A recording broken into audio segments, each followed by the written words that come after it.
नारायणं पद्मभवं वसिष्ठं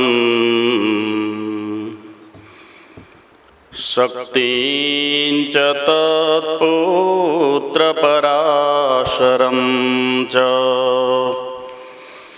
व्यासं शुकं गौडपदं महान्तं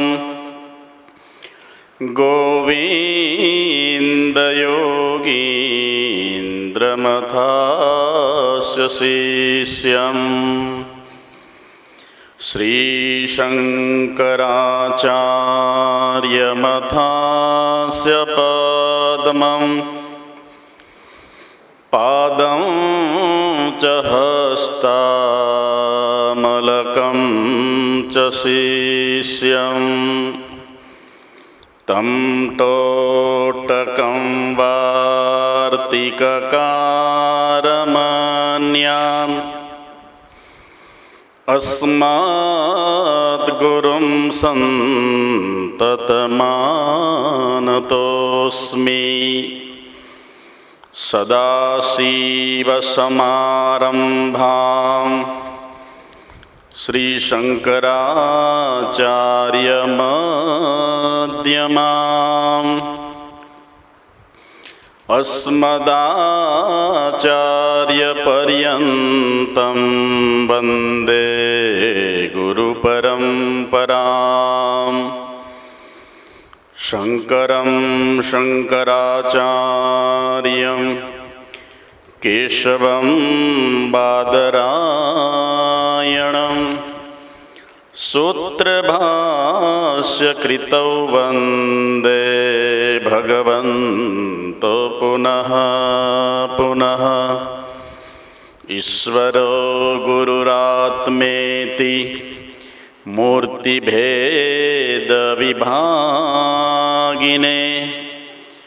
व्योमवद्व्याप्तदेहाय श्रीदक्षिणामूर्तये नमः। वसुदेवसुतं देवं कंसचाणूरमर्दनं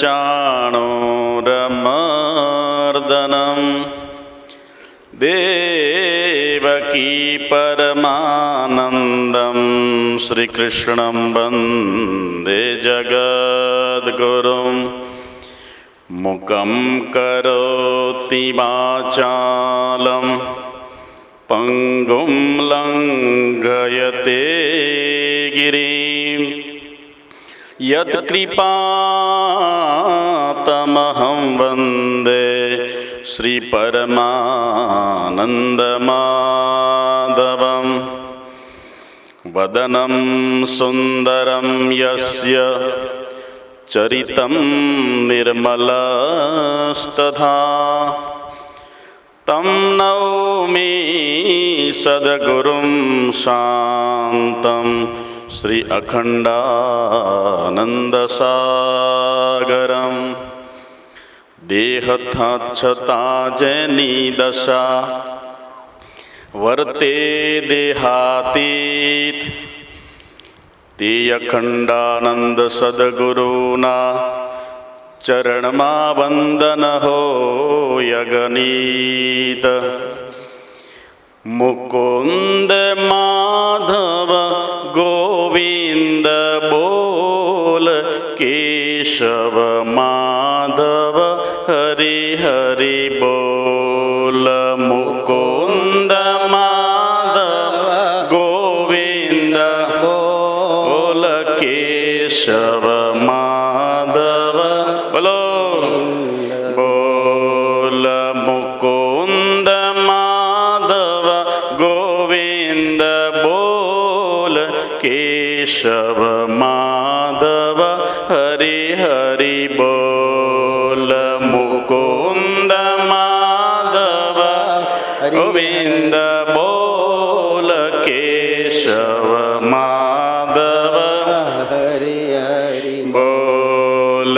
हरि हरि बोल हरि हरि बोल हरि हरि बोल हरि हरि बोल शिव शिव बोल शिव शिव बोल शिव शिव बोल शिव शिव बोल शिव शिव बोल शिव शिव बोल शिव शिव बोल शिव शिव बोल शिव शिव बोल शिव शिव बोल शिव शिव बोल शिव शिव बोल मुकुंद माधव गोविंद बोल केशव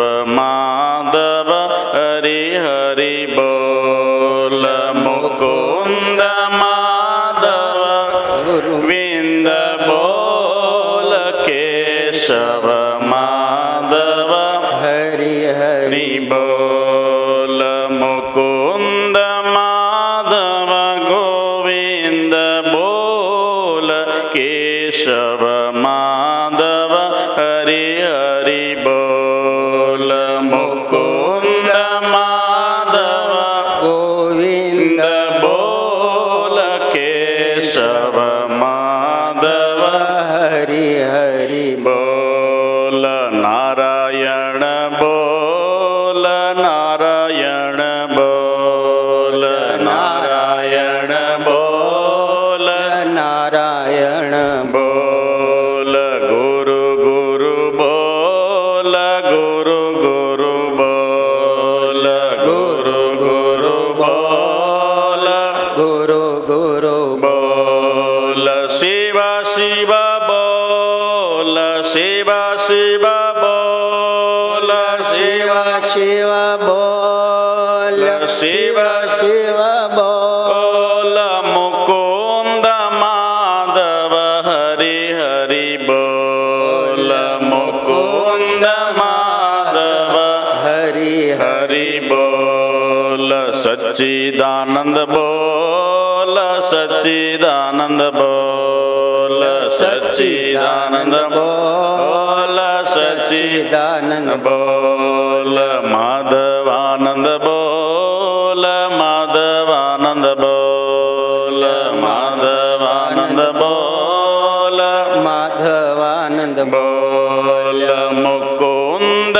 माधव गोविंद बोल केशव माधव हरि हरि बोल मुकुंद माधव गोविंद बोल केशव माधव हरि हरि बोल हरि हरि बोल हरि हरि बोल हरि हरि बोल हरि हरि बोल हर हर बोल हर हर बोल हर हर बोल हर हर बोल बोल महादेव बोल महादेव बोल महादेव बोल बोल महादेव बोल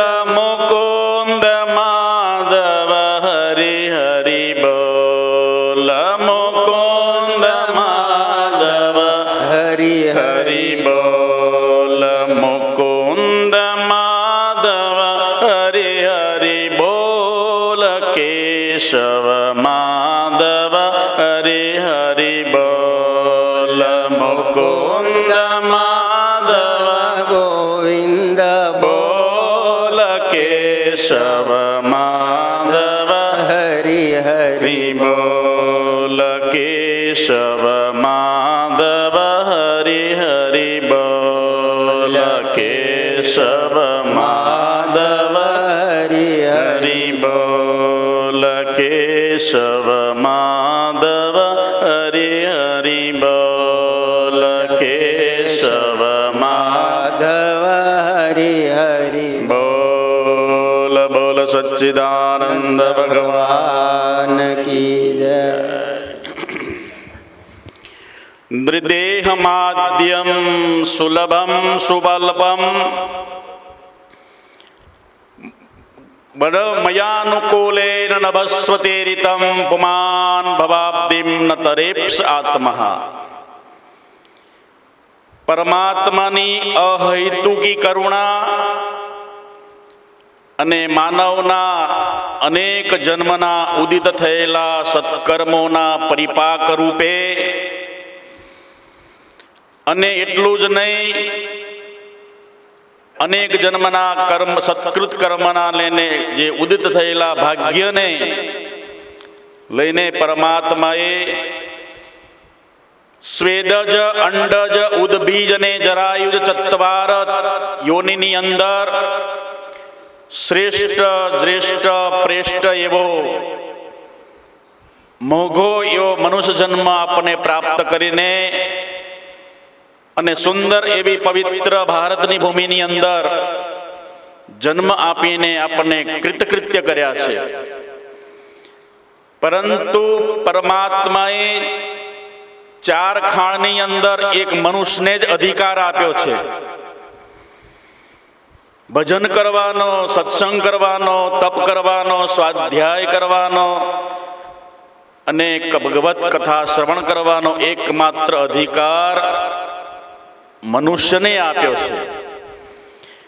પરંતુ એ અધિકાર ખોઈને મનુષ્ય અધઃપતનને નોતરે છે, અધોગતિને પ્રાપ્ત થાય છે. અવસર આ રૂડો આવ્યો છે, પ્રભુ ભજન ભાવે કરી લે કરવાનું, ઝટ કરી લે અવસર રૂડો આવ્યો છે. પરંતુ પિત્વા મોહમયીમ પ્રમાદ મદિરા ઉન્મોત ભૂતમ જગત. ભર્તુહરી રાજા પોતાનો એક્સપિરિયન્સ અનુભવ લખે છે. આટલું ન હોવા છતાં મનુષ્યને અનેક પ્રકારે પરમાત્માએ સુવિધાઓથી સંપન્ન બનાવ્યો છે, છતાં પણ પોતાનો અધિકાર ખોઈને મનુષ્ય પિત્વા મોહમયીમ પ્રમાદ મદિરા. અધિકારને ભૂલાવે છે કોણ? મોહરૂપી મદિરા. જેમ મનુષ્ય મદિરા પીવાથી ઉન્મત્ત થઈને જેમ ફાવે તેમ બકે છે, એમ વસ્તુતઃ સ્ત્રી, પુત્ર, ધન આદિ પ્રસાધનોથી સજ્જ થયેલો મનુષ્ય મોહાંધ, એ જેમ શરાબ પીધેલો હોય, દારૂ પીધેલો મનુષ્ય ઉન્મુક્ત થઈને બકે છે, એમ પિત્વા મોહમયીમ પ્રમાદ મદિરા ઉન્મુક્ત ભૂતમ જગત. અને એ વાસ્તવને મોહરૂપી મદિરા પીવાથી મોહાંધ બનેલો મનુષ્યને પોતાની કલ્યાણની ભાવના દેખાતી નથી. અને વાસ્તવમાં જ્યાં કલ્યાણનો માર્ગ છે, જ્યાં જવાથી કલ્યાણ થાય છે, એ વાસ્તવમાં એ રસ્તો એને હુજતો નથી, કેમ કે મોહાંધ બનેલો છે. ક્યાં જવાથી કલ્યાણ થશે ને ક્યાં જવાથી અકલ્યાણ થશે, અને એ મોહાંધ મનુષ્ય પોતાનો અધિકાર ભૂલી જાય છે. સત્સંગમાં નિત્ય આવો, પ્રેમે પ્રભુ રસ ચાખો. અને એ સત્સંગ છે જીવનનો સાર. તમે આવો નરને, અધિકાર તમારો જાતો રહેશે, પાછળથી પસ્તાવો થશે. માટે વહેલો કરો વિચાર, સત્સંગમાં આવો નર ને નાર. તમારો છે અધિકાર સત્સંગમાં નર ને નાર. પરમાત્માએ મનુષ્ય દેહ ઘડીને આપણને સંપૂર્ણપણે અધિકાર આપ્યો છે મુક્ત થવા માટે.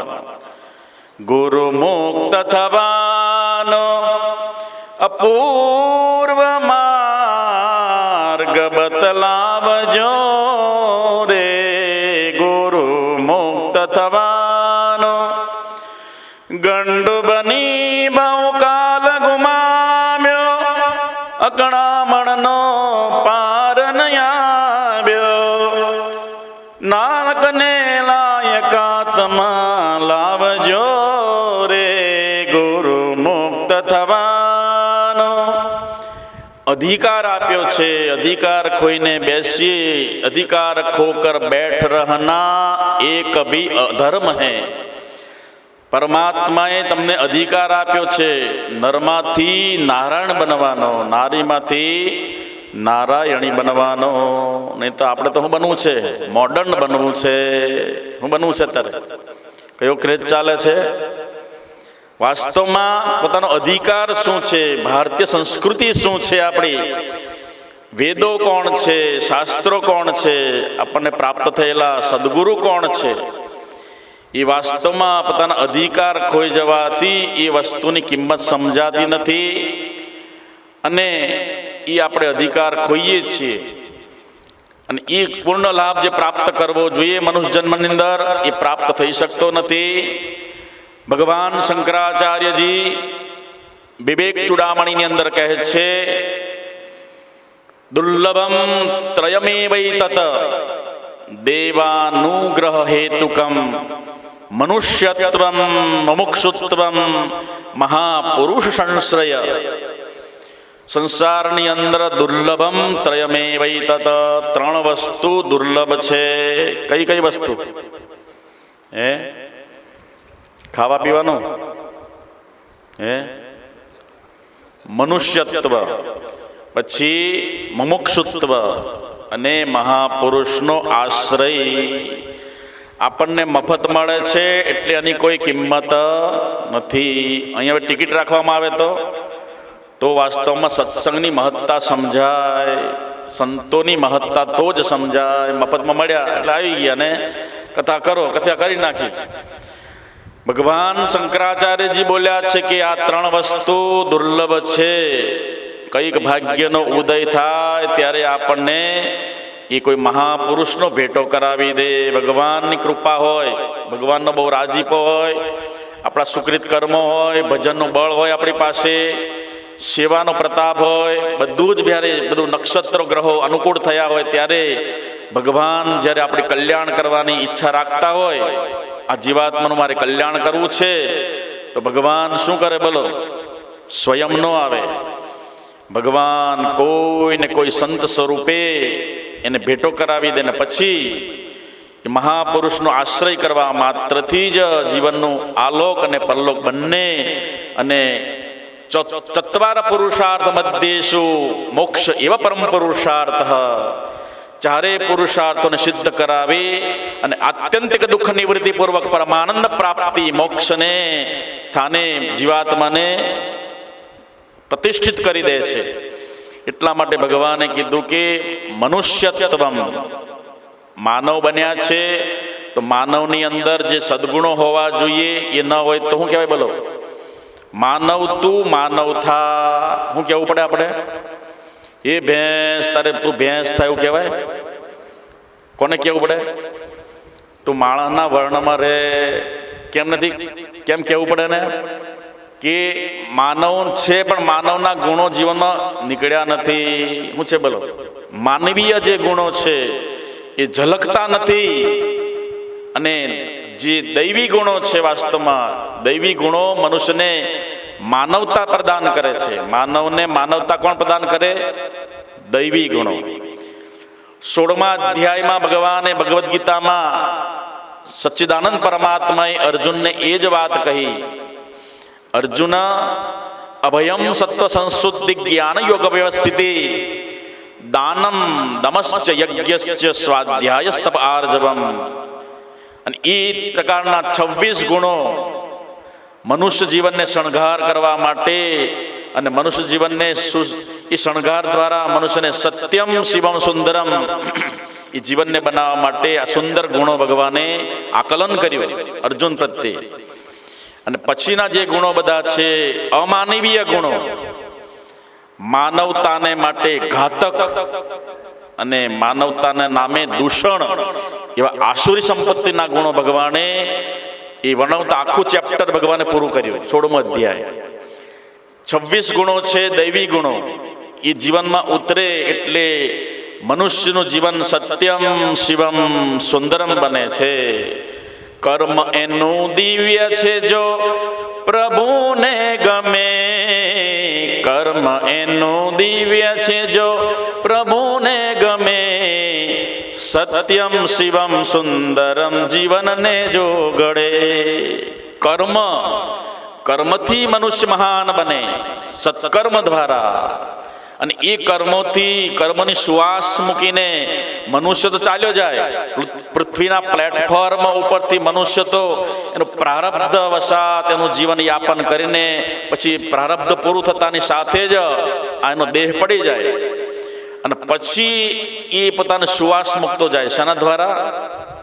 કીર્તિ દ્વારા.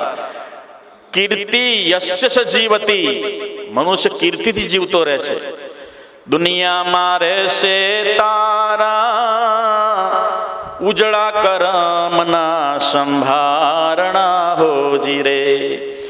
નથી રે રેવાની તારી એ કાયા દેખાવણીને,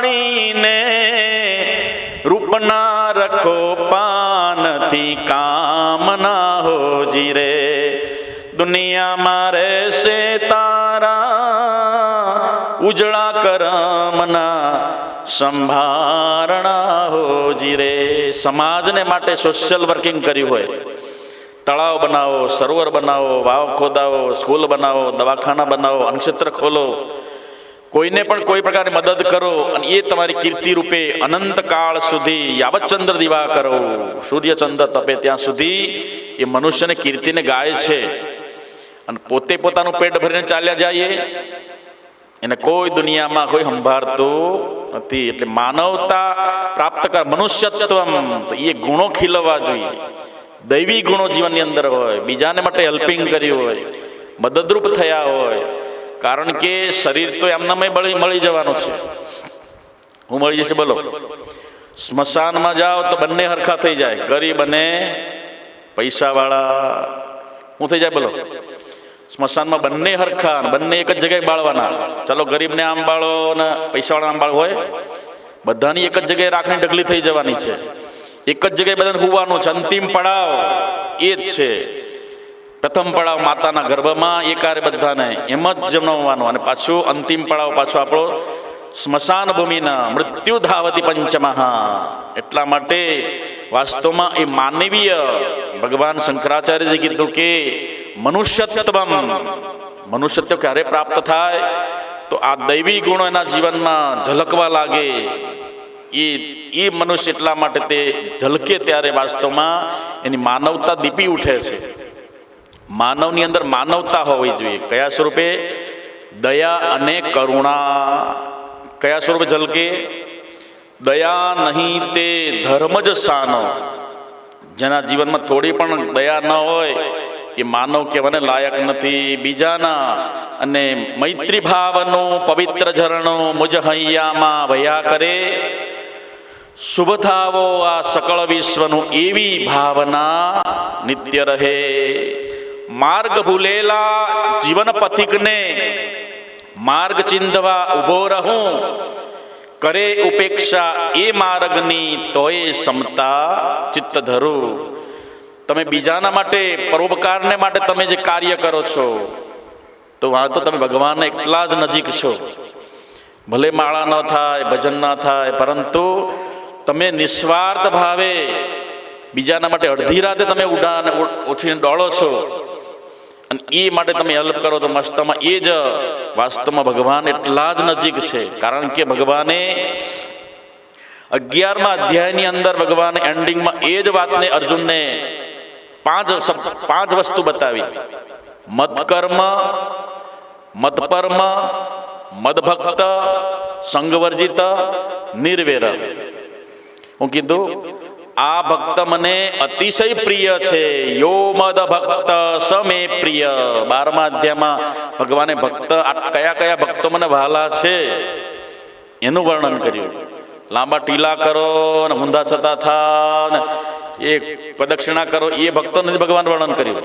ગીતામાં કયા ભક્તોનું વર્ણન કર્યું? બીજાને માટે. અને એટલે કીધું અદ્વેષ્ટા સર્વભૂતાનામ મૈત્ર કરુણ એવ છે. મૈત્રી અને કરુણા, સર્વ જીવાત્માઓ સાથે, ભૂત પ્રાણીઓ સાથે મૈત્રી કેળવો. કારણ કે તમે જ્યાં જન્મ્યા છો તો એને પણ જીવવાનો અધિકાર છે. બનાયા કોણ? એને પણ કોને બનાયા? જેની સાથે તમને ઘૃણા થાય છે, કૂતરા સામે અને બળદ સામે, ગમે ત્યાં પશુ પક્ષીઓ સાથે એ ઘૃણા થાય છે, તો એ બનાવ્યા કોણ? બોલો. તમને જેને તમારું ઘડતર કર્યું એ પરમેશ્વર એને પણ બનાયા, એનો પણ હિસ્સો છે જમીન સંસારની અંદર.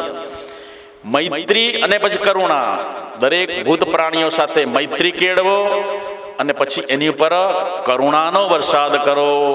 એટલા માટે કરુણા ભીની આંખોમાંથી અશ્રુનો સ્રોત વહે, મૈત્રી ભાવનું પવિત્ર ઝરણું મુજ હૈયામાં વયા કરે. શુભ થાવો એ સકલ વિશ્વનું, એવી ભાવના નિત્ય રહે. એટલે ભગવાને કીધું મત્કર્મ, તું દરેક ભૂત પ્રાણીની અંદર તું મુજ વાસુદેવનો વાસ છે અંદર. વાસુદેવ સર્વમિતિ સ મહાત્મા સુદુર્લભ. આ બધાની અંદર મુજ વાસુદેવને તું જુએ છે. બધાની અંદર કોણ જુએ છે? મને, વાસુદેવને. વાસુદેવ એટલે સર્વમાં વ્યાપક રહેલો એ મને જુએ છે. વાસ્તવમાં સ મહાત્મા સુદુર્લભ. એ આત્મા મહાન છે અને પાછો એ દુર્લભ છે. યો મદ ભક્ત સમે પ્રિય અદ્વેષ્ટા સર્વભૂતાનામ. કોઈની સાથે રાગદ્વેષ ન રાખવો, કારણ કે મનુષ્ય સાથે લાવ્યો પણ નથી અને લઈ જવાનો નથી. થોડીક જ જિંદગાનીની અંદર, થોડીક જીવવાના સમયની અંદર આપણે શા માટે બીજાને બગાડો? બીજા સાથે કેમ બગાડવો? શા માટે કોની સાથે વેર દ્વેષ ઉભો કરવો? અને શા માટે દ્વેષ કરીને આપણે બીજો ભાવ ઉત્પન્ન કરવો? જેટલો દ્વેષ કરો છો એટલો તમે બીજો ભાવ ઉત્પન્ન કરો છો. દ્વેષ થયો એટલે દ્વેષનું જે ફળ થયું અને એ કર્મ બાંધ્યું અને એ કર્મને ભોગવવા ફરી પાછો નવો જન્મ ઉભો કરીએ આપણે. શું કરીએ? કારણ કે આપણો દ્વેષ થયો એટલે એ દ્વેષ આપણે દ્વેષની શાંતિ ન થઈ, પછી શું થાય? બીજો જન્મ લેવો પડે, ભાવ ઉત્પન્ન થાય. એ બીજા જન્મ પાછા બે સામે કૂતરા ટકરાય, બે આખલા ટકરાય. કેમ ટકરાય છે? બે દ્વેષ છે. ભાઈ ભાઈની અંદર, સમાજ, ઘર, પરિવારની અંદર તમને દ્વેષ થાય છે. વાસ્તવમાં એ કૃતા કર્મ શુભા શુભમ, એ કર્મ તમે બાંધ્યું અને એ કર્મ, બાંધેલું કર્મ કોઈને ન છોડે. રામ હોય, કૃષ્ણ હોય કે જોગી, સતી, સંન્યાસી, એ કર્મ અવશ્યમેવ ભોક્તવ્યમ. કૃતમ કર્મ શુભા શુભમ નક્ષ્યતે કલ્પ કલ્પકોટી સતેરેપી. 100 કલ્પો વીતી જાય છતાં પણ ભગવાન રામે કરેલું કર્મ કૃષ્ણ અવતારમાં એ જ કર્મ સામે આવીને પ્રત્યક્ષ ઉભું રહી ગયું. કલ્પકોટી સતેરપી, 100 કલ્પો વીતી ગયા રામાવતારના, અને પછી કૃષ્ણ અવતાર ભગવાન જ્યારે થયો એ કલ્પ સામે એ કર્મ સામે આવીને ઊભું રહી ગયું ફળ દેવા માટે. ત્યારે ભગવાન કે મારે પણ કર્મને અધીન થવું પડે. એટલે ભગવાને અર્જુનને એ જ કીધું કે નમામ કર્માણી લિંપંતી નમે કર્મ ફલેશ પ્રિયા. કર્મનું બંધન કેમ થાય છે આપણને? કર્મની અંદર અનુરાગ છે. શું છે બોલો? કર્મની અંદર અનુરાગ છે, કર્મ કરવામાં વધારે ઇન્ટરેસ્ટ છે, એટલે એ કર્મો આપણને બાંધે છે. એટલે ગીતા તો વારવાર આપણને સમજાવે છે, કરવા છતાં એ કર્મ બાંધે નહીં એના ધર્મ, એ કર્મનો તમે આવો સત્સંગ દ્વારે. તો કૃતમ કર્મ શુભા શુભમ. એક ઉપનિષદ કહે છે ન કર્મણા ન પ્રજ્યા ન ધનેન. કર્મથી, પ્રજાથી કે ધનથી કોઈ મુક્ત થતું નથી. ન કર્મણા ન પ્રજ્યા ન ધનેન ત્યાગેન એકેન અમૃતત્વ માનસો. કૈવલ્ય ઉપનિષદ એમ બોલે છે. કૈવલ્ય ઉપનિષદના ઋષિ એમ બોલે છે કે ન કર્મણા, મોટા મોટા યજ્ઞો કરવાથી, મોટા મોટા સત્કરો કરવાથી મનુષ્ય મુક્ત થતા નથી. કારણ કે કર્મોથી અર્જિત થયેલું પુણ્ય ભોગવવા ફરી પાછું ક્ષીણે પુણ્ય મર્તલોકમ વિશંતિ. એ કર્મો કરો છો, એ કર્મો કરવાથી મોટું પુણ્ય થાય. તો પુણ્ય શું કરવું પડે બોલો? પુણ્ય ભોગવવા માટે પણ જન્મ લેવો પડે. શું કરે? એટલે ભગવાને કીધું ને, શુચિનામ શ્રીમતામ ગેહે યોગ ભ્રષ્ટો બી જાયતે. હે અર્જુન, આ જન્મમાં રહેલો અધૂરો યોગ એને પૂરો કરવા માટે એ મુમુક્ષ આત્માને હું પાછો બીજો જન્મ આપું છું, એના યોગને પૂરો કરવા. તો ક્યાં જન્મ આપે પાછા? એ શુચિનામ શ્રીમતામ ગેહે. હું કીધું, એક શુચિ હોય, આખો પરિવાર પવિત્રતાથી જીવતો હોય, મન વચન કર્મથી જેને જીવનની અંદર એકદમ પવિત્રતા હોય, શુચિનામ. શ્રીમતામ, જેને ન્યાયો પાર્જિત વિત્તેન, ન્યાયથી અને નીતિથી ઉપાર્જિત કરેલું ધન હોય, એ ધનથી જે શ્રીમંત બનેલા હોય. હું કીધું, ન્યાયો પાર્જિત વિત્તેન, ન્યાયથી ઉપાર્જિત કરેલા વિત્તેન એટલે ધનેન, જે બનેલા શ્રીમંત. એટલે કીધું ભગવાને શુચિનામ અને શ્રીમતામ ગેહે એટલે ઘરમાં. એ યોગ ભ્રષ્ટો બી જાયતે, યોગ ભ્રષ્ટ મહાપુરુષ ત્યાં જન્મ લે છે, જન્મ આપું છું. અને પછી એને અધૂરો યોગ ભગવાન કે છે હું પૂરો કરું છું. તો એ વાસ્તવમાં આપણા જે કર્મો છે, વાસ્તવમાં એ કર્મનો જે કુટારો છે, એ કર્મનો ભોગવટો ભોગવવો જ પડે, અવશ્ય બેવ ભોક્તવ્યમ. તો શા માટે આપણે કર્મના બંધનમાં પડીએ છીએ? નવો ભવ કેમ ઊભો કરીએ છીએ? તો કે અદ્વેષ્ટા સર્વભૂતાનામ. ભગવાને એટલા માટે કીધું કે તમે અદ્વેષ્ટા સર્વભૂતાનામ, બધા પ્રાણીઓ સાથે હું રાખવાનું આપણે? અદ્વેષ ભાવ. આ રાગ અને દ્વેષ વાસ્તવમાં મનુષ્યને પુનરપી જનનમ પુનરપી મરણમ પુનરપી જનની જઠરે શયનમ, આ પુનરાવર્તનમાં તમને ખેંચી જાય છે. કોણ?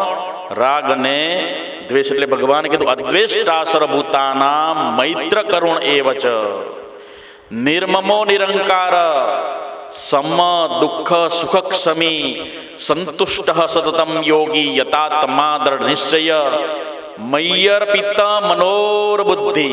ભગવાને બહુ મોટી વાત બતાવી. મય્યર્પિત એટલે મને અર્પણ કરી દો. શું અર્પણ કરવાનું? મેવા મિષ્ટાન. હે મય્યર્પિત મનોર બુદ્ધિ. કોને આપી દેવાના? મનને બુદ્ધિ. કારણ કે મન બુદ્ધિ પહોંચે નહીં ઉપમા રહિત અનુપ. પિતમ સ્વામી કીધું, મન બુદ્ધિ તો એને પામી ન શકે, કારણ કે એ પાંગળા છે બેવ. એટલે ભગવાને કીધું મન બુદ્ધિ તો મને હોંપી દે. મનથી મોટા મોટા ઘોડા કરે છે અને બુદ્ધિથી મોટા મોટા સંકલ્પો કરે છે, હું આમ ને હું તેમ ને હું આમ કરી જાઉં, એ બધું મને હોંપી દે. અને મય્યર પિત્તા મનોર બુદ્ધિ યો મદ ભક્ત સમે પ્રિય.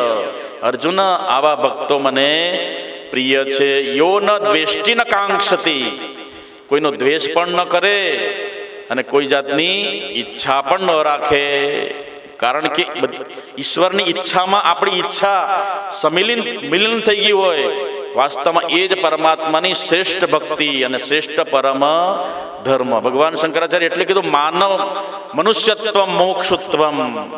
જો મનુષ્યત્વ તમારા જીવનમાં એ ગુણો ઝળકવા લાગે ત્યારે વાસ્તવમાં એ જ તમારી મુમુક્ષુતા, અને પછી તમને વૈરાગ્ય થઈ જાય. એ જ્યારે એ કર્મો કરતા કરતા તમારું અંતઃકરણ શુદ્ધિ થઈ જાય. શું થઈ જાય? દરેક કોઈની સાથે તમને વેર નથી. વેર છે એટલે તમારું અંતઃકરણ મલિન છે. અંતઃકરણ મલિન છે જ એટલે તમને કોઈની સાથે દ્વેષ થાય છે. કોઈની સાથે દ્વેષ થયો એનું કારણ શું છે? હે આપણા અંતઃકરણમાં મલિનતા. અંતઃકરણ હોય ઉજળા, જળ તિમિર ટળી જાય, સર્વે લાગે સુજવા, પદરજ મહિમાય, સાંભળ શુદ્ધ ચિતે કરી. પદરજ મહિમાય એટલે ભગવાન શંકરાચાર્યજીએ છેલ્લું બતાવ્યું મહાપુરુષ સંશ્રય. જ્યારે મુમુક્ષુતા પ્રાપ્ત થાય, વૈરાગ થાય, વાસ્તવમાં આપણને વાસ્તવમાં એ તરફ દોરી જાય છે કે મહાપુરુષનો આશ્રય કર્યા સિવાય જગતની અંદર કોઈ વસ્તુ કાંઈ પણ હાંસલ ન કરી શકે. એનો રાજીપો હોય ત્યારે જ ભગવાનનો રાજીપો મળે. એના રાજીપા વગર કોઈ રાજી ભગવાન પણ રાજી થતા. એટલે ભગવાન કે છે નિરપેક્ષમ મુનિમ શાંતમ નિર્વેરમ સમદર્શિન અનુવ્રજામીયમ પુયમ અંઘ્રિરેણુભી. હે ઉદ્ધવ, ભગવાન કે છે હું એની પાછળ પાછળ હાલું છું. કેમ કે એના આશ્રય સિવાય મને પામવો તો બહુ દૂરની વાત છે. એટલા માટે ગુરુ ગોવિંદ દોનો ખળે ને કાકો લાગુ પાય બલિહારી ગુરુદેવ કી. એટલે ભગવાન શંકરાચાર્ય કીધું કે ત્રીજો જે દુર્લભ છે મહાપુરુષનો આશ્રય. જ્યારે તમારા જીવનની અંદર રાગ દ્વેષ મટી જાય હૃદયની અંદરથી, બધાની અંદર આત્મા દેખાવાય, આત્મવત સર્વભૂતેષુ, બધાની અંદર આત્મભાવ કેળવી બધાની સાથે મૈત્રી અને કરુણાથી વ્યવહાર કરીએ ત્યારે તમારા હૃદયમાં કોઈની સાથે રાગ દ્વેષ ન હોવાથી અંતઃકરણ મલિન હોય તે શુદ્ધિકરણ થાય છે, શુદ્ધ થાય છે. કારણ કે તમારા કર્મો બધા સોશિયલ છે. તમારું વર્ક કેવું છે બોલો? બીજાના કલ્યાણને માટે. કર્મ એનું દિવ્ય છે જો પ્રભુને ગમે. ભગવાનને તમારું કયું કર્મ ભગવાન ગમે? તમારું કયું એવું કર્મ છે ભગવાનને ગમે છે? તો વાસ્તવ કે કર્મ એનું દિવ્ય છે જો પ્રભુને ગમે. સત્યમ શિવમ સુંદરમ. જીવનને જો ઘડે, તમારા જીવનમાં સત્યનો રણકાર હોય, ટકોરા બંધ હોય, અને શિવમ એટલે કલ્યાણ. બીજાનું કલ્યાણ કેમ થાય, બીજાને કેમ સુખ મળે? પોતાની સ્વાર્થ દ્રષ્ટિ દ્વારા, ટૂંકી બુદ્ધિ દ્વારા પોતાનું જ વહી પશુ પ્રવૃત્તિ હે કે આપ હી ચરે. પશુની પ્રવૃત્તિ એને કહેવાય કે પોતે ચરવા જાય, પોતે પોતાનું પેટ ભરે. વહી સમર્થ ભાવ હે કે તારતા હુઆ તરે. વહી સમર્થ ભાવ કયો કહેવાય? પોતે તરે અને બીજાને તારે. પોતે ખાય ને બીજાને ખવડાવે. એકલા હોયા કરી જાવ તો સસ્તેન એવા સહ. ભગવાન ગીતામાં કીધું ચોર છે તેન એટલે ચોર કીધું. શું કીધું? જે પોતાનું પેટ ભરે શું કહેવાય? તો કેટલા જન્મ ખાધું. એ પશુની પ્રવૃત્તિ છે. અને એ પશુની પ્રવૃત્તિ અને આસુરી સંપત્તિ અને દેવી સંપત્તિ કેટેગરીમાં ભગવાને વિસ્તારથી વિશ્લેષણ કર્યું 16મા અધ્યાયમાં. તો જ્યારે અંતઃકરણની શુદ્ધિ થાય ત્યારે તમારા હૃદયમાં ભગવાન પ્રત્યે અનુરાગ થાય. હવે મારે આ જગતની અંદર વસ્તુમાં હું કેમ આવ્યો છું? આ બધા પદાર્થો મેં બહુ ભોગવ્યા, શબ્દ સ્પર્શ રૂપ પ્રસાદી વિષયોને બહુ ઉપભોગ કર્યા. હવે ધીરે ધીરે તમારું મન ઉપરામ થવા લાગે. સમ દમ ઉપરતી, ઉપરામ થતા. પછી તમે મુમુક્ષુતા એટલે કીધું મનુષ્યત્વમ મુમુક્ષુત્વમ. અને એ કરવા પછી તમે જાઓ, ક્યાં જાઓ? તદ્વિજ્ઞાનાર્થમ. આ વસ્તુને જાણવા માટે વૈરાગ થાય, મુમુક્ષુતા મોક્ષની ઈચ્છા થાય ત્યારે તમને ક્યાં જવું? તો કે તે એને સવિજ્ઞાનાર્થમ તદ્વિજ્ઞાનાર્થમ સગુરુમેવા વિગચ્છેદ. ગુરુ પાસે જાઓ. એટલે કીધું મહાપુરુષ સંશ્રય. ત્રીજી દુર્લભતા કઈ બતાવી? મહાપુરુષની સંશ્રય, આશ્રય. કેમ? એ જાણવા માટે ગુરુ પાસે જ જવું પડે. શ્રુતિ ભગવતી કહે છે કે પરીક્ષ લોકાન કર્મચિતાન બ્રાહ્મણો નિર્વેદમાયાત નાસ્તિ અકૃતકૃતેન. જે કરવાથી ન મળે, મોટા મોટા યજ્ઞો કરવાથી, એટલે કીધું ન પ્રજયા ન કર્મણા ન પ્રજયા ન ધનેન. એ બધું કરવાથી, એ પ્રાપ્ત કરવાથી એ ન મળે. તો એને ખાલી જાણવાથી મળે. તદ્વિજ્ઞાનાર્થમ. એને જાણવા માટે ક્યાં જાઓ? સગુરુ વિવા વિગચ્છેત. એ ગુરુ કેવા હોવા જોઈએ? શ્રોત્રિયમ બ્રહ્મનિષ્ઠમ ચ. રોજ આનું ચર્ચા થાય છે આપણે. તો એટલા માટે મુમુક્ષુતા થાય ત્યારે મોક્ષ થઈને પછી આ જગતનો માલિક કોણ છે? કોના આધારે આ જગત ટકેલું છે? મને કોણ ચલાવે છે? મારી પાસે શક્તિ કોણ પૂરી પાડે છે? મારી મન અને બુદ્ધિને કોણ કે છે બળ પ્રાપ્ત કરાવે છે? એને જાણવા માટે ગુરુ પાસે જાઓ. એટલે ભગવાન શંકરાચાર્ય કે છે દુર્લભમ ત્રયમેવૈત. ત્રણ વસ્તુ વાસ્તવમાં દુર્લભ છે: મનુષ્યત્વ, મુમુક્ષુત્વ અને મહાપુરુષનો આશ્રય. એટલા માટે એ આશ્રય સિવાય ભગવાનનો રાજીવો કોઈ કાળે ન પ્રાપ્ત થઈ જાય. ઘરે ભલે મંદિરમાં જઈને ઘંટડીઓ વગાડતા હોય, ગમે તે દૂધ ચડાવતા હોય, પણ ભોળોનાથ પ્રસન્ન થાય નહીં.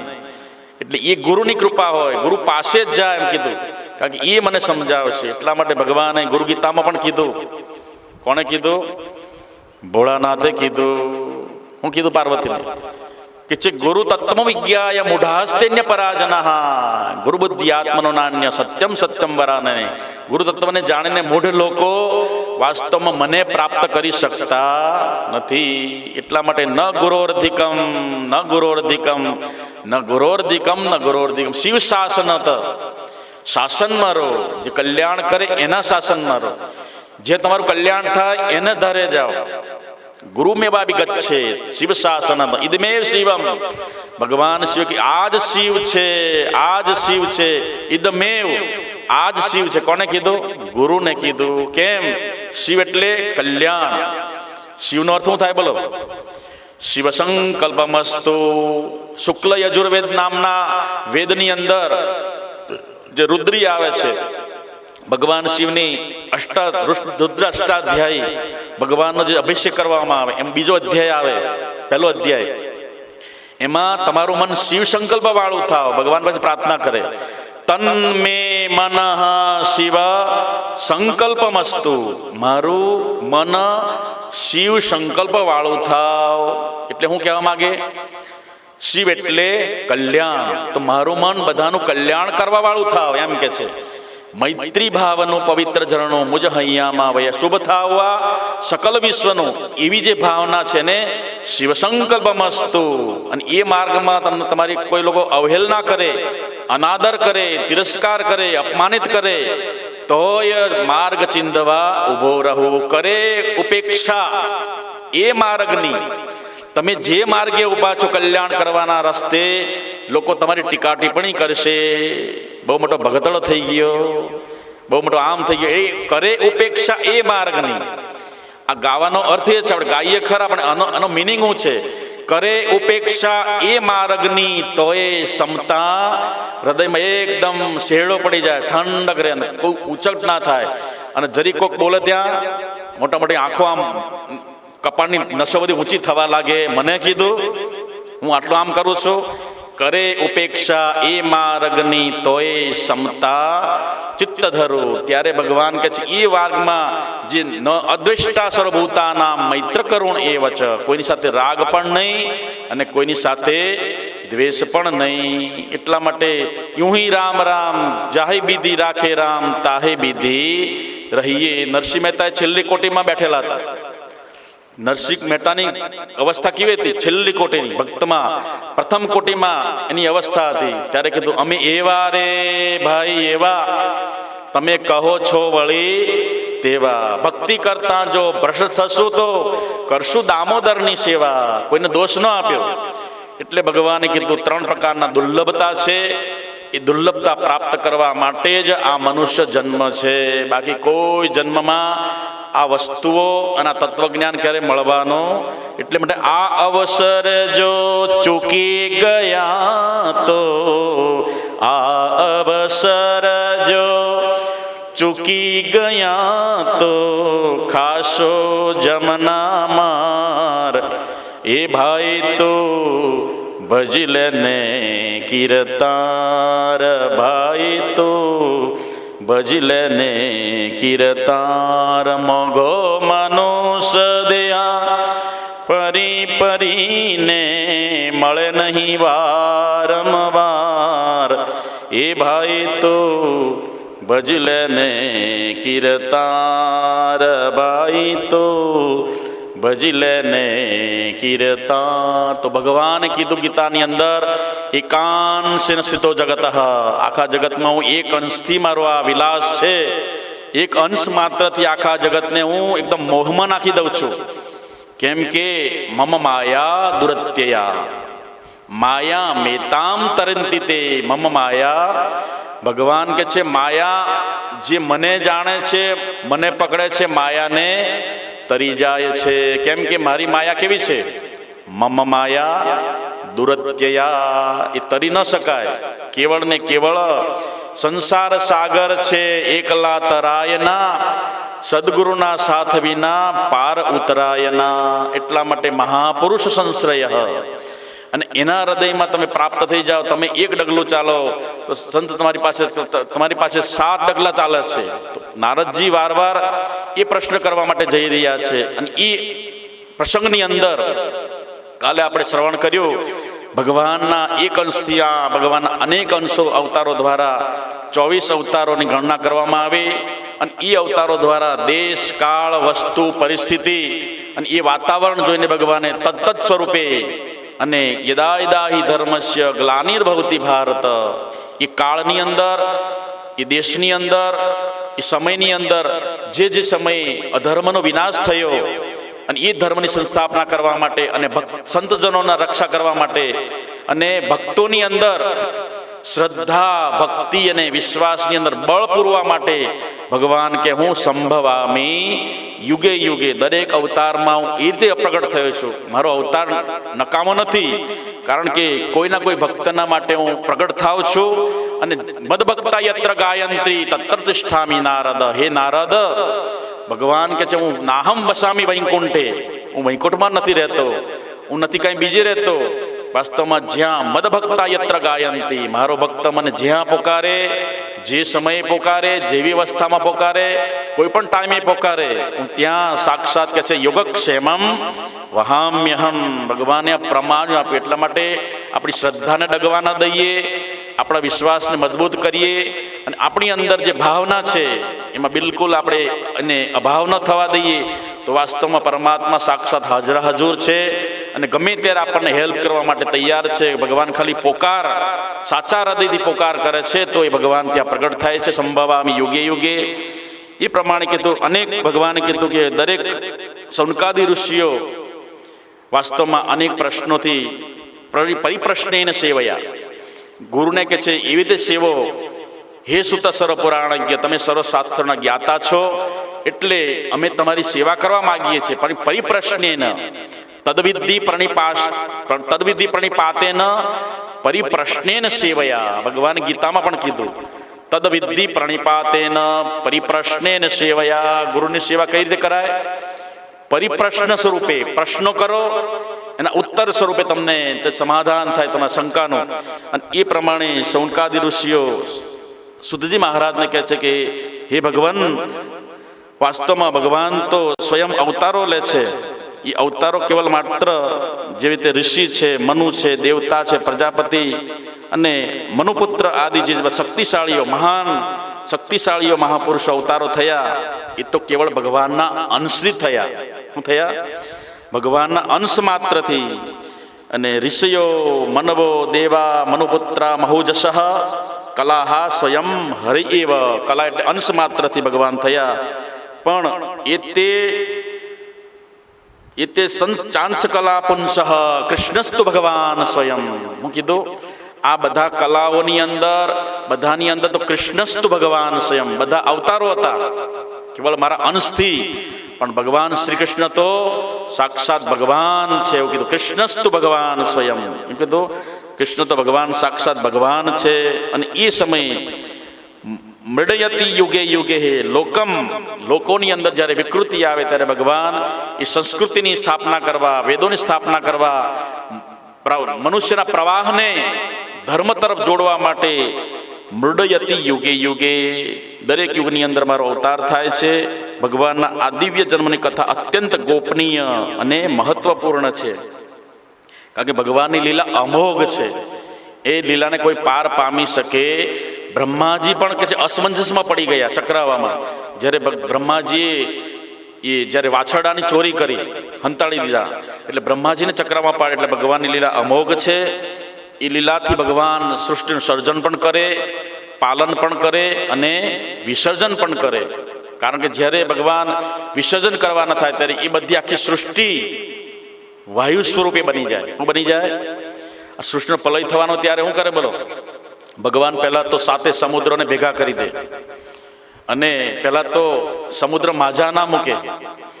મેરામણ માજા ના મૂકે, ચેલૈયો સત્ય ના ચૂકે. મેરામણ એટલે શું કહેવાય? હે, હા, મેરામણ ક્યારે માજા ન મૂકે. માજા મૂકે તો મુંબઈને ઊંધું પાડી દે. શું કરે?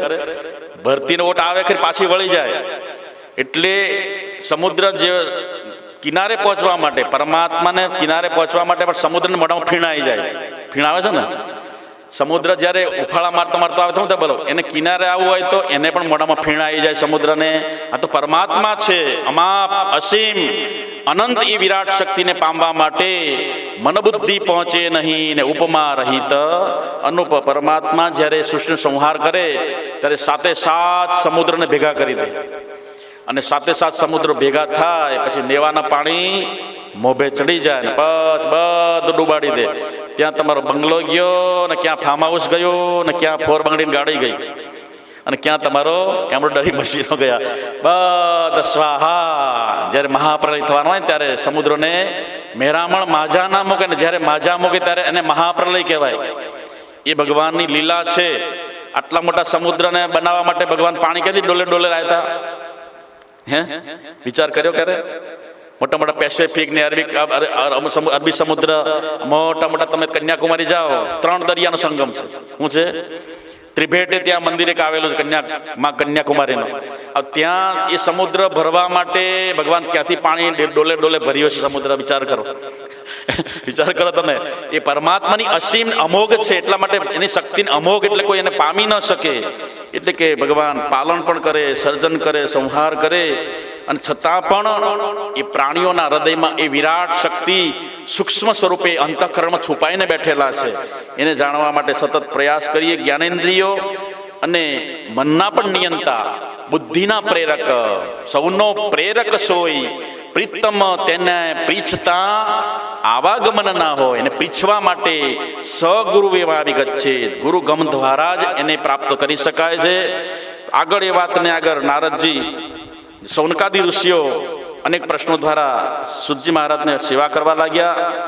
અનેક પ્રકારના પ્રશંસા કરતા કરતા કીધું કે હે ભગવાન, અમને મન્ય શંકા થાય છે કે આ જે મહાપુરાણ છે, પુરાણોની અંદર શ્રેષ્ઠ ગ્રંથ એટલે મહાપુરાણ, એ ગ્રંથની રચના કેવી રીતે કહીએ, કયા સમયમાં નિર્માણ થયો અને કોને ઉદ્દેશિત કરવામાં આવ્યો એ મર્મ દ્વારા અમને સમજાવો. કારણ કે નિમિત્ત માત્રમ, કોઈને નિમિત્ત હોય તો નિમિત્ત માત્ર દ્વારા સંસ્કાર થાય છે. તો કે છે જેવી રીતે આ સંસારની અંદર ઘનચ્છન્ન દ્રષ્ટિ ઘનચ્છન્ન મરકમ, ભગવાનની કે છે બનાવ્યું ખરું પણ ભગવાને બીજાનો આધાર લીધો. કોનો આધાર? માયા માત્ર મિદમ અદ્વૈતમ સકલમ જગત. ભગવાન જો પોતે બની ગયા તો ભગવાન ન રહત, પણ ભગવાને પ્રકૃતિ નટીનો માયાનો આધાર લીધો અને ભગવાને માયા દ્વારા સંસારને રચના કરી. પણ શું કરે છે? જે બનાવે છે એને ઢાંકી દે છે. શું કરે છે? સૂર્યથી વાદળો બને તો કોને ઢાંકે?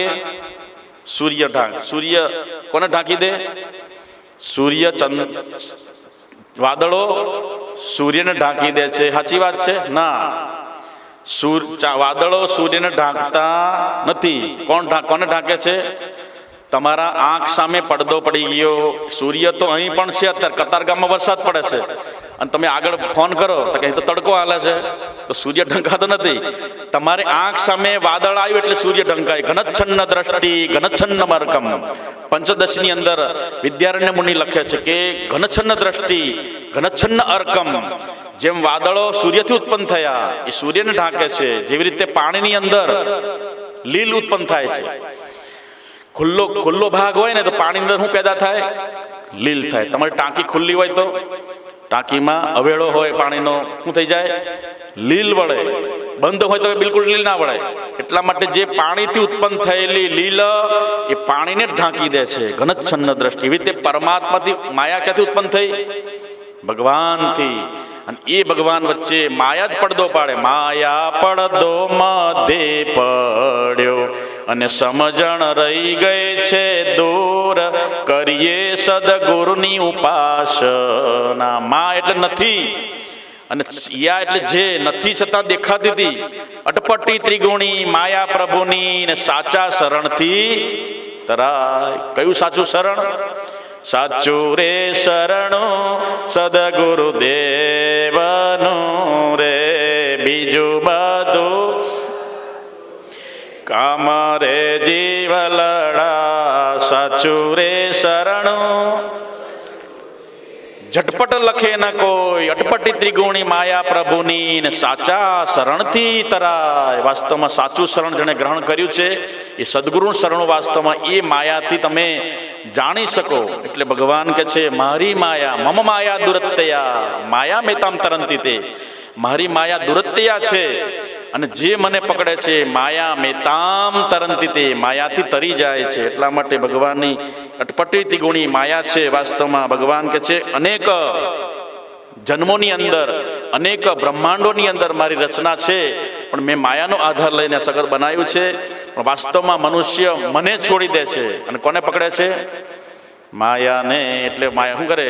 માયા મારશે તુજને માર, માયા મારશે તુજને માર, ભજનમાં આવો નરને ના, પ્રભુ છોડે પૈસા માધાયો. પૈસો એટલે માયા, જે નથી છતાં દેખાય છે. અત્યારે પહેલા નહોતા, જ્યારે આયા ત્યારે લાયા હતા. માતાના ઘરમાંથી પડીકું લઈને બહાર નીકળ્યા હતા આટલું બંડલ, અને પછી જાઓ ત્યારે એ જ ખુલ્લા હાથે, ને પાછું એ જ ખુલ્લા હાથે આ જગતમાંથી વિદાય લેવાની. એટલે કે પ્રભુ છોડે પૈસા માધાયો, દુનિયામાં કેવાયો ડાયો, ખોટું ડાપણ ખવરાવશે માર. આવો નર ને નાર, માયા તુજને લાગે પ્યારી, અંતે એ તો જલ્દી છોડી એનો પ્યાર. ભજનમાં આવો નર ને નાર. તો ભજનમાં આવીને છૂટી જાય ખરી? અહીંયા આવીને તમે એ ગુરુગમ દ્વારા સમજો ત્યારે છૂટે. અહીંયા આવીને તમે ચક્કર માર્યા કરો ને જતા રહો તો. ભજનમાં એટલે ભજન ગાવાના ભજન નહીં, કીર્તન નહીં. ભજન એટલે ભજ સેવાયામ ધાતુથી, ભજ સેવાયામ ધાતુથી સેવા ભજન થાય છે. વાસ્તવમાં એટલે કીધું તત્વને જાણો, વાસ્તવિક અર્થને જાણો. એ જાણવા માત્ર ભગવાન સકળમાં બિરાજમાન છે. સચ્ચિદાનંદ સર્વમાં ભરી રહ્યો ભરપૂર, દિન રજની રહે રંગમાં. એ દિન અને રજની એના ઓર્ડરમાં કામ કરે છે. સૂર્ય ચંદ્ર એના ઓર્ડરથી કામ કરે છે. એ કોણ છે એને જાણવાનો. તારા તનમાં તપાસ, તારા તનમાં તપાસ, કોણ બોલે છે તેને તું શોધી. સચ્ચિદાનંદ રૂપ એક જ હું આત્મા, નહીં આવું ને નહીં આવું રે વાલા, નહીં આવું ને નહીં જાઓ મારા વાલા. બોલો આવું રે. કોના ગીત ગાવાના? માયાના ગીત ગાવાના. નાણા વટી રે સાજન બેઠો. કોના ગીત ગાવો છો? બોલો માયાના. માયાના ગીત નહીં ગાવું રે, આવે ને જાય તે જાતું તે આવતું, હું તો કૂટસ્થ કેવાવું રે વાલા. સચ્ચિદાનંદ રૂપ એક જ હું આત્મા, નહીં આવું ને નહીં. જે આવે છે જાય છે, ને જે જાય છે જાય છે, આવે છે. એટલે ભગવાન ગીતામાં પણ કીધું નાસતો વિદ્યતે ભાવો, ના ભાવો વિદ્યતે સતઃ, જાયતે જાતસ્ય ધ્રુવોર મૃત્યુ ધ્રુવમ જન્મવતસ્ય. ભગવાને કીધું જે જન્મે છે વાસ્તવમાં મૃતસ્ય, એનું મૃત્યુ નક્કી જ છે. અદ્ય વાપ્તે સતાંતેવા, આજે મરો કે 100 વર્ષે મરો, એનું મૃત્યુ નક્કી જ છે. તો એ તત્વને જાણવા માટે માયાથી જે અલગ તત્વ છે, જે જતું નથી, આવતું નથી, એ સચ્ચિદાનંદ સ્વરૂપને જાણવા માટે સ ગુરુમેવા વિગચ્છેત, ગુરુ પાસે જઈને તત્વને જાણો. એ જાણવા માટે વારવાર કે છે સૌનક આદિ ઋષિઓ ભગવાન સુતજી મહારાજને કહે છે, હે સુની મહારાજ, આ ગ્રંથનું નિર્માણ શાના કારણે થયું, કયા ઉદ્દેશથી કરવામાં આવ્યું? તો સ્વાંત સુખાય, લોકોના કલ્યાણ માટે. મુમુક્ષુ લોકો જે ત્રિવિધ તાપોની અંદર કે છે આધ્યાત્મિક, આધિભૌતિક અને આધિદૈવિક, તાપત્રય વિનાશાય આનો ઉલ્લેખ છે. આ ગ્રંથનું નિર્માણ શાના માટે થયું? તાપત્રય વિનાશાય. એ સૌનકાદિ ઋષિઓ આ ભગવાને જે સુંદર ગ્રંથ બનાવ્યો, એ ગ્રંથનું મૂળ ઉદ્દેશ હતું 3 તાપોનો વિનાશ માટે. સંસારની અંદર આ જીવાત્માઓ 3 તાપોની અંદર વારવાર પીડિત થઈ રહ્યા છે, એના ઉપશમન માટે આ ગ્રંથકારનો ઉદ્દેશ હતો. અને એ ગ્રંથકારે કલમ ઉપાડીને પછી આ ગ્રંથની રચના કરી. તો મને વિસ્તારથી સમજાવો, કારણ કે એ કોના દ્વારા ગ્રંથ બનાવ્યો અને કોને સંભળાયો તો વાસ્તવમાં એના પુત્ર તો કેવા હતા? વાસ્તવમાં કે પુત્ર એવા નિગમ કલ્પતરોર ગલિતમ ફલમ. અને એ ભગવાન જ્યારે જન્મ થયો, જન્મતાની સાથે જ કે છે જ્યારે ઘર છોડીને ભાગ્યા, પોતાના પુત્ર માતા પિતાને છોડીને, એ સમયે વ્યાસજી પાછળ પાગલ બનીને દોડવા લાગ્યા. પુત્ર હતો 16 વર્ષનો. કેટલા વર્ષના હતા ભગવાન? અને પાછળ વ્યાસજી તો 75-80 વર્ષના હતા. હવે દોડતા હા પુત્ર હે પુત્ર. એ સમયે સરોવરની અંદર સ્ત્રીઓ સ્નાન કરી રહી હતી, અર્ધ વસ્ત્રોની અંદર. એ વસ્ત્રો, અને જ્યારે સુખદેવ ભગવાન આગળ દોડતા આગળ જાય છે, કારણ કે યુવાન હતા અને એકદમ એનામાં વૈરાગ પણ હતો અને ત્વરિત પણ ભક્તિ પણ હતી અને એકદમ અકિંચન હતા. એને કોઈ પુરુષ અને સ્ત્રીનું કહીને ચિહ્નનું ભાન નહોતું. અને એ દોડતા જતાની સાથે જ અંદર પાણીમાં સ્નાન કરી રહી હતી સ્ત્રીઓ નગ્ન અવસ્થામાં. એ બધી આ નગ્ન પુરુષને જોઈને કે એને મોહિત ન થઈ, કારણ કે એ બધાના હૃદયમાં આત્મ સ્વરૂપે આત્મવત સર્વભૂતેષુ, બધાના હૃદયમાં આત્માને જોતા હતા. જેને જન્મતાની સાથે જ કોઈ સ્ત્રી પુરુષને લિંગ એને જોયું નહોતું કયા સ્વરૂપે, એટલા માટે દોડતા હતા. છતાં પણ કે છે આગળ દોડીને પાછળ વ્યાસ ભગવાન આવ્યા પાછળ. અને એ વ્યાસ ભગવાનને જોઈને ઓલી સ્ત્રીઓ બધા પોતાના શરીરને ઢાંકવા લાગી. ત્યારે વ્યાસ ભગવાનને આશ્ચર્ય થયું, અરે બાલા, એ મુગ્ધે કન્યકા, મારા 16 વર્ષના પુત્રને જોઈને તમને બિલકુલ સંકોચ ન થયો? યુવાનને જોઈને તમને લજ્જા ન આવી? હું તો હાવ ગરડો બુઢ્ઢો છું, મને જોઈને તમને લજ્જા કેમ આવી? ત્યારે કન્યકા કહેવા લાગી, હે ભગવાન, તમારા પુત્ર તો વાસ્તવમાં આત્મવત સર્વભૂતેષુ. એને કોણ સ્ત્રી અને કોને પુરુષ કહેવાય, એને લિંગનું ભાન નથી. એટલે એવા તમારા પુત્રને જોઈને કે છે અમને કંઈ લજ્જા ન આવી? તમે વાસ્તવમાં તમારી અંદર સ્ત્રી પુરુષનું ભાન છે, એટલે તમે અમને પ્રશ્ન કર્યો, મતલબ કે તમને હજુ આત્મબુદ્ધિ થઈ નથી. એ તમારા પુત્ર કે છે એવા સુખદેવ ભગવાન કે છે ગાંડાની જેમ, મૂંગાની જેમ, જડતાની જેમ વર્તનારા. અને એ સમયે હસ્તિનાપુર વાસીઓને કેવી રીતે ઓળખ્યા તથા કયા સમયે કયા પ્રસંગમાં પરીક્ષિત રાજાને એનો ભેટો થયો, અને એ પ્રમાણે અમને સમજાવવા માટે જેને મૃત્યુનો શાપ છે એવા મૃત્યુ શાપિત પરીક્ષિતને કેવી રીતે મોક્ષ પ્રદાન કર્યો, એ વાત તમને સૌનકાદ સમજાવો. વાસ્તવમાં એ કથા અનેક જન્મના પાપોને સાંભળવા માત્રથી જ જે રોગોને, 3 પ્રકારના તાપોને અને 4 પ્રકારના રોગોને નાશ કરવાવાળી છે, એ કથા અમને સંભળાવો. આ પૈકી ઉગે ત્યારે વ્યાસ ભગવાને આ સૌનકાદી ઋષિઓ કીધું કે હે સુતજી મહારાજ, અમને સંભળાવો. ત્યાં સુતજી કહેવા લાગ્યા કે દેવતાઓની ચતુર્યુગ ચોકડી હોય છે, જેમ મનુષ્યનું આયુષ્ય હોય છે, મનુષ્યનું વર્ષ અને દેવતાઓનું વર્ષ અલગ અલગ હોય છે. શું હોય છે? એટલે દેવતાઓની ચતુર્યુગ ચોકડી, એમાં સતયુગ આવે, ત્રેતાય આવે, દ્વાપર આવે અને પછી પાછું કળિયુગ આવે. આ ચતુર્યુગ ચોકડી જ્યારે પૂરી થાય ત્યારે કોઈ અંશ રૂપે ભગવાન વેદવ્યાસ ત્યાં પ્રગટ થાય છે વિષ્ણુ સ્વરૂપે. એવી રીતે ત્રીજા દ્વાપર યુગની અંદર બ્રહ્મર્ષિ મહારાથી અને સત્યવતીના કુખમાંથી ગર્ભથી ભગવાનના કલા અવતાર એવા યોગીરાજ વ્યાસજીનો જન્મ થયો. અને એક સમય સૂર્યોદય સમયે વેદવ્યાસજી ભગવાન જ્યારે સુંદર નદી કિનારા પર બેઠેલા હતા ધ્યાનની અંદર, છતાં પણ મનની અંદર એને શાંતિ નથી, કારણ કે એને 18 પુરાણોનું રચના કરી છતાં પણ એને મનની અંદર શાંતિ ના થઈ. ભૂગોળ, ઇતિહાસ, અનેક પ્રકારના ગ્રંથોની રચના કરી છતાં પણ શાંતિ ન થઈ. એ સમયે વિચારવા લાગ્યા અને એમને એક વેદના 4 ભાગ કરેલા, એટલે એનું નામ પડ્યું વેદવ્યાસ. જ્યારે ભગવાનના શ્વાસમાંથી જે વેદની ઉત્પત્તિ થઈ, પ્રાગટ્ય થયું, પછી ભગવાન વેદવ્યાસજી અને વ્યાસજીએ એના 4 ભાગ કર્યા, એટલે એનું નામ વેદવ્યાસ પડ્યું. એ 4 વેદોના 4 આચાર્ય બતાવ્યા એમને. તો આ 4 વેદના વિભાગ કર્યા. ઇતિહાસ પુરાણમ ચ પંચમો વેદ ઉચ્યતે, અને તત્ર વેદેશ્વર પૈલહ સામગો જૈમિની કવિ. એને કીધું કે જે વ્યાસ ભગવાને જે વિસ્તાર કર્યો એમાં ઋગ્વેદ હતો, યજુર્વેદ અને સામવેદ અને અથર્વવેદ, 4 વેદોના પૃથક્કરણ કરવાથી ઇતિહાસ વૈશંપાયન એકૈકો નિષ્ણાતો યજુસામનઃ. એને કીધું કે જે ઇતિહાસ અને પુરાણો એ 5મો વેદ બનાવ્યો. એમાં આગામી ઋગ્વેદના પૈલ નામના ઋષિ હતા, સામવેદના જૈમિની વિદ્વાન હતા, એના આચાર્ય હતા. ધનુર્વેદના સ્નાતક વૈશંપાયન હતા. અથર્વવેદના પ્રવીણ છે દરુણીનંદન સુમંતુ હતા. ઇતિહાસના પુરાણોના રોમહર્ષણ હતા. એટલે 4 વેદોના 4 આચાર્ય બતાવ્યા.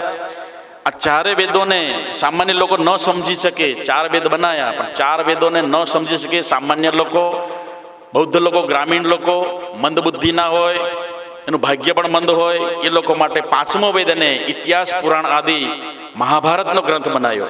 અને એ મહાભારતના ગ્રંથ દ્વારા એને કીધું કે શ્રૌત અને સ્મ્રાત કર્મો જાણવા માટે, કારણ કે સ્ત્રી, વૈશ્ય અને શૂદ્ર એ લોકોને વેદની અંદર પ્રવેશ નથી, એને માટે ભગવાને મહાભારતની રચના કરી.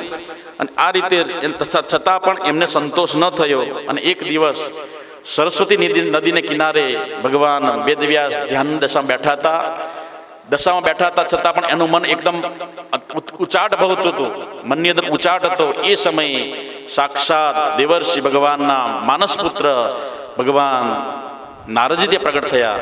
નારાયણ નારાયણ શ્રીમન નારાયણ, નારાયણ નારાયણ શ્રીમન નારાયણ, નારાયણ નારાયણ શ્રીમન નારાયણ, નારાયણ નારાયણ શ્રીમન નારદજીના પ્રાગટ્ય થયું. એટલે વ્યાસ ભગવાન ત્યાંથી પોતાના કિનારા પરથી ઊભા થયા. ઊભા થઈને પછી એને સાષ્ટાંગ દંડવત પ્રણામ, કારણ કે વ્યાસ ભગવાનના સદગુરુ હતા નારદજી.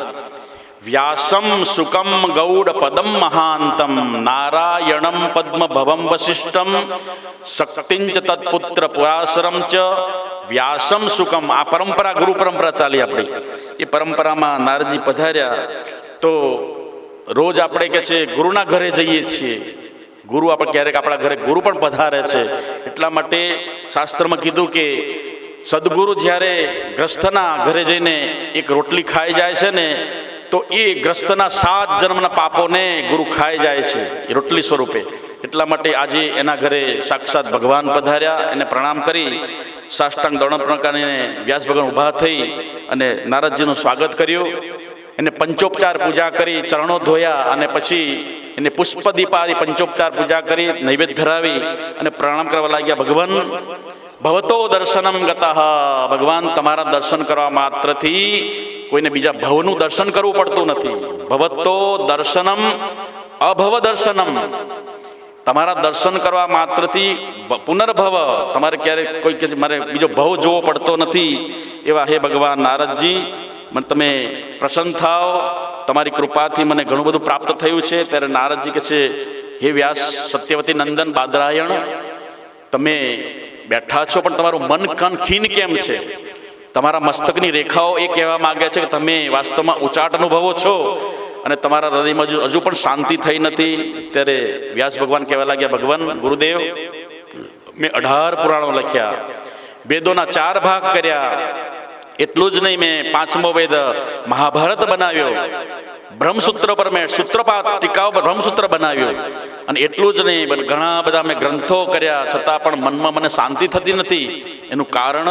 ત્યારે ભગવાન કહે છે, તમે ગ્રંથો તો બનાવ્યા, પણ એ ગ્રંથોમાં ભગવાનનું સાંગોપાંગ વર્ણન છે.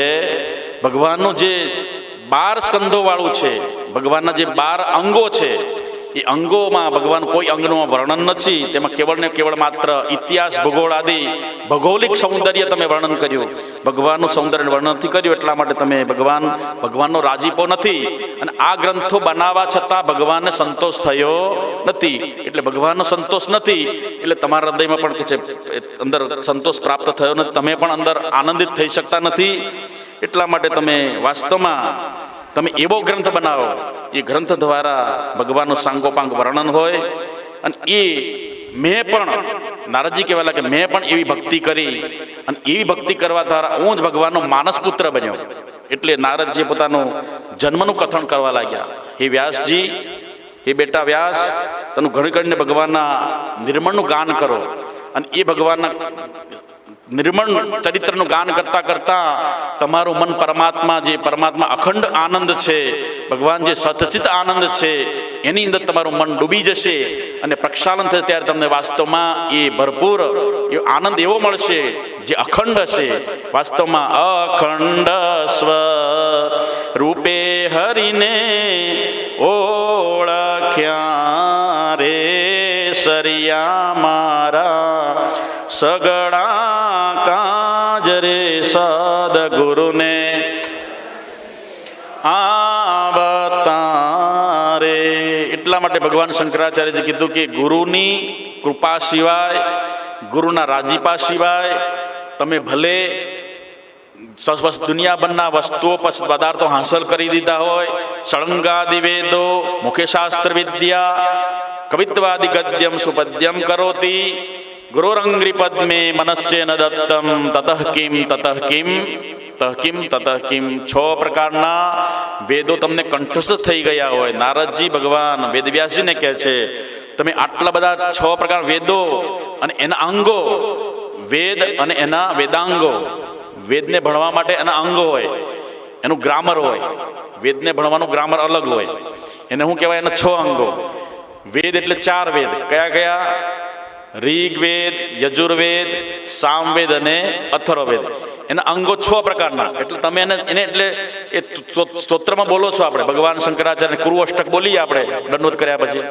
ષડંગાદિ વેદો, ષડંગ એટલે 6 પ્રકારના વેદો, 4 વેદો અને પછી એના અંગો 6 અંગો. શિક્ષા, કલ્પ, નિરુક્ત, છંદ, જ્યોતિષ અને વ્યાકરણ. આ એને પ્રવેશિકા છે. આ વેદોની અંદર પ્રવેશ કરવા માટે આ 6 અંગ જોવે ત્યારે તમે વેદમાં અંદર જઈ શકો. ને વેદ કોઈને સમજાય નહીં, એનું ગ્રામર અલગ આવે. શું આવે? એને નિરુક્ત કહેવાય. તો એ ષડંગાદિ વેદો, મુખે શાસ્ત્ર વિદ્યા. હે વ્યાસજી, હે સત્યવતી નંદન, તમને બધું જ મોઢે કંઠસ્થ છે. પણ ગુરોરંગ્રી પદ્મે મનસ્યેન દત્તમ, હરિરંગ્રી પદ્મે ભગવાનના ચરણમાં પ્રીતિ ન થઈ તો વાસ્તવમાં આ બધું નકામું છે. વિદેશેષુ માન્ય, સ્વદેશેષુ ધન્ય, સદાચાર વૃત્તેષુ મત્તો ન ચાન્ય.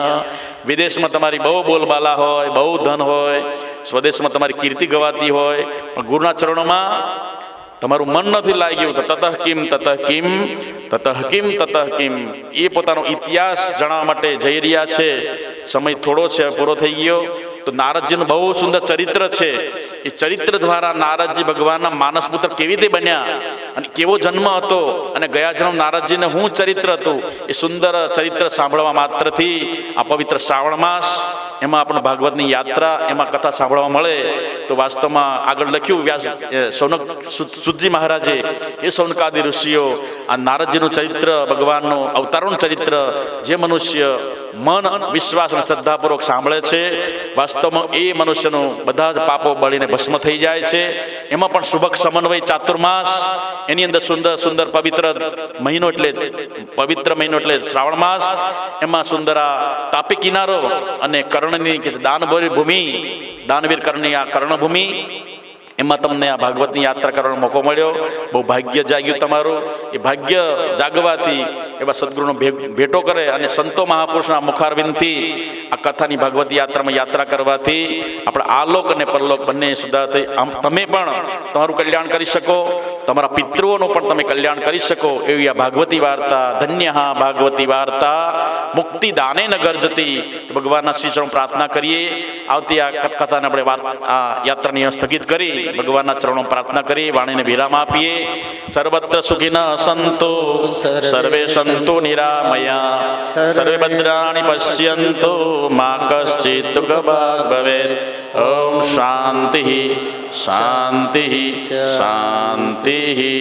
સદગુરુ દેવ કી જય.